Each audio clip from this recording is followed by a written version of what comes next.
نحمد و نصلی علی رسول الکریم اما بعد فاعوذ باللہ من الشیطان الرجیم بسم اللہ الرحمن الرحیم السلام علیکم ورحمۃ اللہ وبرکاتہ۔ سورۃ بقرہ شریف کی تلاوت، ترجمہ و تفسیر سے فیضیاب ہو رہے ہیں۔ آج آیت نمبر 230 سے گفتگو کا آغاز ہوتا ہے۔ بسم اللہ الرحمن الرحیم۔ فَإِن طَلَّقَهَا فَلَا تَحِلُّ لَهُ مِن بَعْدُ حَتَّى تَنْكِحَ زَوْجًا غَيْرَهُ۔ دو بار طلاق دینے کے بعد پھر اگر وہ طلاق دے دی، فَإِن طَلَّقَهَا، پھر طلاق دے دی، فَلَا تَحِلُّ لَهُ مِن بَعْدُ، پھر وہ بیوی اس کے لیے حلال نہ ہوگی، من بعد، اس کے بعد، حَتَّى تَنْكِحَ زَوْجًا غَيْرَهُ، حتیٰ کہ وہ کسی دوسرے خاوند کے نکاح میں چلی جائے۔ فَإِن طَلَّقَهَا، پس اگر وہ دوسرا طلاق دے دے، فَلَا جُنَاحَ عَلَيْهِمَا، تو پھر اس پر کوئی حرج نہیں ان دونوں پر، أَن يَتَرَاجَعَا، کہ وہ رجوع کر لیں، بشرطے کہ ان ظنا ان یقیما حدود اللہ، انہیں خیال ہو کہ وہ قائم رکھ سکیں گے اللہ تعالیٰ کی حدود کو، وَتِلْكَ حدود اللہ، اور یہ حدیں ہیں اللہ تعالیٰ کی، یُبَيِّنُهَا لِقَوْمٍ يَعْلَمُونَ، اللہ تعالیٰ بیان فرماتا ہے ان لوگوں کے لیے جو کہ علم رکھتے ہیں۔ یہاں سے تیسری طلاق اور اس کے حکم کا بیان ہے، یعنی اگر تیسری طلاق بھی اس نے دے دی تو اب جب تک کہ وہ کسی دوسرے خاوند سے بالکل اسی طرح بسنے کی نیت سے نکاح نہ کرے جیسے اس نے پہلے خاوند کے ساتھ کیا تھا، اور پھر وہ دوسرا خاوند اس کے ساتھ ہم بستری کرنے کے بعد کچھ مدت گزرنے پر اپنی مرضی سے اسے طلاق نہ دے دے، اس وقت تک وہ پہلے خاوند کے نکاح میں نہیں جا سکتی۔ یہ ہے قرآن کریم کا واضح ارشاد جس میں تعویل کی گنجائش نہیں۔ آج اس کا حل حلالہ کی باعث صد نفرین صورت میں تلاش کر لیا گیا ہے۔ اس کے متعلق حضور نبی کریم صلی اللہ علیہ وسلم کا یہ حکم پیش نظر رہے۔ ترجمہ ہے، حلالہ کرنے والے پر بھی اللہ کی پھٹکار، اور جس کے لیے حلالہ کیا جا رہا ہے اس پر بھی اللہ کی پھٹکار۔ رکوع کے آخر تک جتنی آیتیں ہیں ان میں مکرر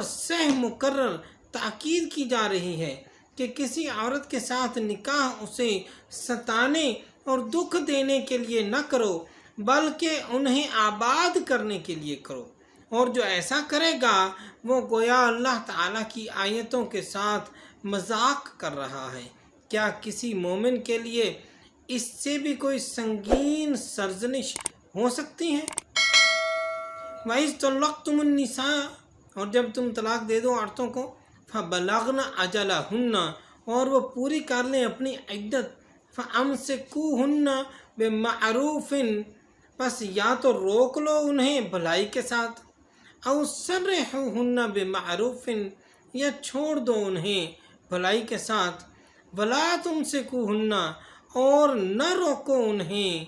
ضرارا لتعتدوا، تکلیف دینے کی غرض سے تاکہ زیادتی کرو تم۔ یہاں غور کیجیے، طلاق سے مراد طلاق رجعی ہے، یعنی جب تک تم نے طلاق مغلظ نہیں دی اس وقت تک تمہیں اختیار ہے، چاہے تو رجوع کر لو اور اس سے اپنا گھر بسا لو اور اس کے ساتھ حسن سلوک کرو، اور اگر رجوع کا ارادہ نہیں تو پھر اسے عمدگی اور شائستگی کے ساتھ علیحدہ کر دو۔ جو صورت بھی اختیار کرو اس میں نیک نیتی ملحوظ ہو، عورت کو ضرر دینا مقصود نہ ہو، اسے تنگ کرنا ہرگز مقصود نہ ہو، یعنی اگر رکھنا ہے تو بھی نیک نیتی سے رکھو، اس کو تکلیف دینے کے لیے نہ رکھو، اور اگر چھوڑنا ہے تو بھی نیک نیتی سے چھوڑو، اسے تکلیف دینے کے لیے نہ چھوڑو۔ وَمَن يَفْعَلْ ذَلِكَ فَقَدْ ظَلَمَ نَفْسَهُ، تو جو کوئی کرے گا یہ ظلم تو وہ ظلم گویا اس نے اپنی جان پر ہی کیا ہے۔ وَلَا تَتَّخِذُوا آیَاتِ اللَّهِ هُزُوًا، اور نہ بنا لو اللہ تعالیٰ کی آیتوں کا مذاق۔ وَاذْكُرُوا نِعْمَةَ اللَّهِ عَلَيْكُمْ، اور یاد کرو اللہ تعالیٰ کی نعمت کو جو تم پر ہے۔ وَمَا أَنزَلَ عَلَيْكُمْ، اور یاد کرو جو اس نے نازل فرمایا تم پر، من الکتاب والحکمت یعظکم بہ، قرآن اور حکمت، اور وہ نصیحت فرماتا ہے تمہیں اس سے۔ واتقوا اللہ واعلموا ان اللہ بکل شیء علیم، اور اللہ تعالیٰ سے ڈرتے رہو اور جان لو کہ اللہ تعالیٰ ہر چیز کو خوب خوب جانتا ہے۔ گھریلو زندگی کی اہمیت کے پیش نظر ان قوانین کو غلط استعمال کرنے والوں کو تنبیہ کی جا رہی ہے کہ اگر تم نے ان قواعد کی تعمیل میں تعویل سے کام لینا شروع کیا تو یاد رکھو تمہارا یہ جرم نظر انداز نہیں کیا جائے گا، کیونکہ تم آیات خداوندی کا مذاق اڑا رہے ہو، اور یہ بڑا سنگین جرم ہے، اس کی سزا تمہیں بھگتنی پڑے گی۔ پہلے جملے میں سرزنش کی گئی تھی، اگلے جملے میں ملاطفت اور شفقت سے ان قوانین کے اتباع کی ترغیب دی جا رہی ہے کہ دیکھو قرآن ایسی کتاب ہدایت تمہیں عطا کی گئی ہے، تمہیں اس نعمت عظمیٰ کا پاس رہنا چاہیے، تبھی تو تم اس احسان عظیم پر شکر گزاری کا حق ادا کر سکتے ہو۔ ترغیب و ترہیب کی کیا حسین آمیزش ہے۔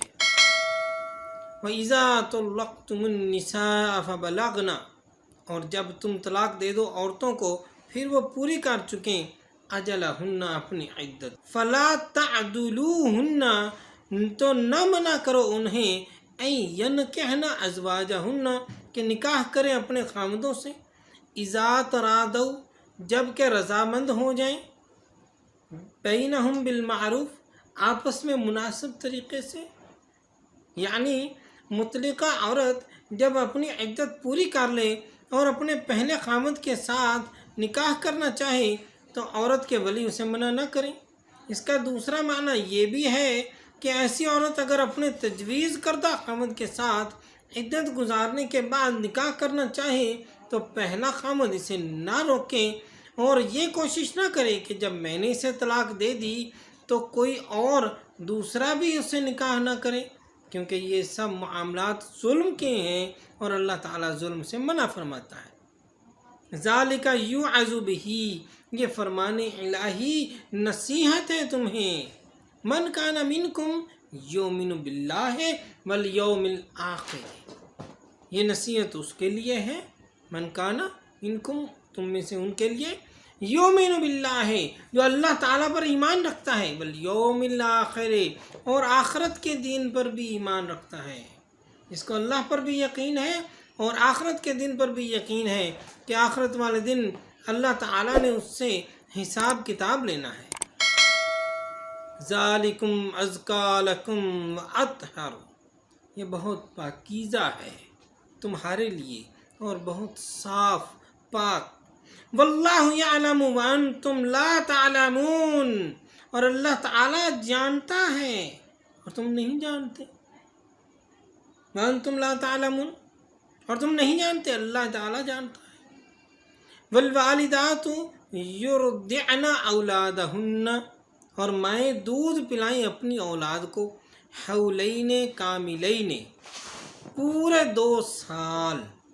لمن اراد ان یتم الرضاعہ، لمن اراد ان یتم الرضاعہ، یہ مدت اس کے لیے ہے جو پورا کرنا چاہتا ہے دودھ کی مدت کو۔ یہاں طلاق کے بعد یہ سوال طبعاً سامنے آتا ہے کہ اگر طلاق والی عورت کی گود میں شیرخوار بچہ ہو تو اس کی جدائی کے بعد اس کی پرورش کا کیا طریقہ ہوگا؟ اس لیے ضروری تھا کہ بچہ کی پرورش کی ذمہ داریاں جو ماں باپ پر ہیں انہیں اس موقع پر بیان فرما دیا جائے، لہٰذا یہاں ان مسائل کا بیان ہوا۔ ماں خواہ مطلقہ ہو یا نہ ہو، اس پر اپنے بچے کو دودھ پلانا واجب ہے، بشرطے کہ باپ کو اجرت پر دودھ پلانے کی قدرت و استطاعت نہ ہو، یا کوئی دودھ پلانے والی میسر نہ آئے، یا بچہ ماں کے سوا اور کسی کا دودھ قبول نہ کرے۔ اگر یہ باتیں نہ ہوں، یعنی بچہ کی پرورش خاص ماں کے دودھ پر موقوف نہ ہو، تو ماں پر بچہ کو دودھ پلانا واجب نہیں بلکہ مستحب ہے۔ اور اگر کسی شخص نے اپنی زوجہ کو طلاق دی اور عدت گزر چکی تو وہ اس بچہ کے دودھ پلانے کی اجرت لے سکتی ہے اس سے۔